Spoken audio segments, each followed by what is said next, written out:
முதல் கோணல் முற்றும் கோணல் அப்படின்னு ஒரு பழமொழி இருக்குங்க. ஸோ வெரி ஃபர்ஸ்ட் ஒருத்தர் மேலே ஒரு இம்ப்ரெஷன் என்ன வருதோ அவ்வளோதான் அது. அதுக்கப்புறம் அவங்களோட வெர்ஷன் எவ்வளவோ மாறி இருக்கும். அவங்க கடந்து வந்த பாதையில் எவ்வளவோ அனுபவங்கள் எடுத்திருப்பாங்க. நிறைய விஷயங்கள் அவங்களுக்குள்ள இன்புட் ஆகிருக்கும். சில விஷயங்கள் அவங்க ரியலைஸ் பண்ணியிருப்பாங்க. நிறைய சேஞ்சஸ் நடந்திருக்கும். ஆனாலும் கூட அந்த ஃபர்ஸ்ட் இம்ப்ரெஷன் ஒன்று இருக்குல்ல, அங்கே தான் அவங்க மைண்டு நிற்கும். அதை தாண்டி வெளியே வராது. அதை புரிஞ்சுட்டு கரண்ட் வெர்ஷன் எப்படி இருக்காங்க, அவங்களுக்குள்ள என்ன மாதிரியான மாற்றம் நடந்திருக்கு அப்படின்றத அண்டர்ஸ்டாண்ட் பண்ணிக்கிறதுக்கே ஒரு மெச்சூரிட்டி வேணும்.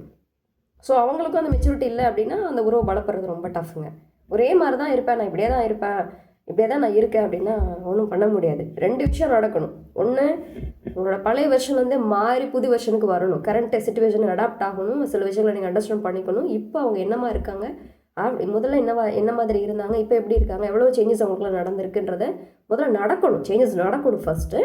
2வது, அந்த நடந்ததை எதில் இருக்கிறவங்க புரிஞ்சுக்கிற அளவுக்கான ஒரு மெச்சூரிட்டி இருக்கணும். இது 2மே இல்லைன்னு வச்சுக்கோங்க. இவங்க வந்து அவங்கள்ட்ட மாற்றம் இருக்குன்றதை புரிஞ்சிக்க முடியாத ஒரு மெச்சூரிட்டி லெவலில் இவங்க இருந்தாங்க, இல்லை அவங்கக்கிட்ட மாற்றமே இல்லை.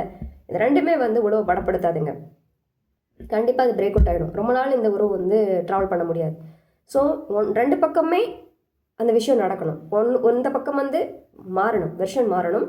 பிடிக்காத விஷயங்களை ரிப்பீட்டடாக பண்ணிகிட்டே இருந்தோம்னா யாருக்குமே பிடிக்காது இல்லையா? அப்படின்னா என்ன அர்த்தம்? அந்த இவங்களோட ஃபீலிங்ஸோ அவங்களோட எமோஷன்ஸோ இவங்களுக்கு புரியலைன்னு அர்த்தம். ஸோ இந்த மாதிரி எதுவுமே புரியாமலே ட்ராவல் பண்ணிட்டே இருந்தாங்கன்னா எவ்வளோ நாளைக்கு ட்ராவல் பண்ண முடியும்? இவங்களுக்கு வலிச்சிட்டே இருக்குது, அடிக்கடிக்கு அடிச்சிட்டே இருக்காங்கன்னா எவ்வளோ நாளைக்கு தாங்கிட்டே இருக்க முடியும் சொல்லுங்கள்?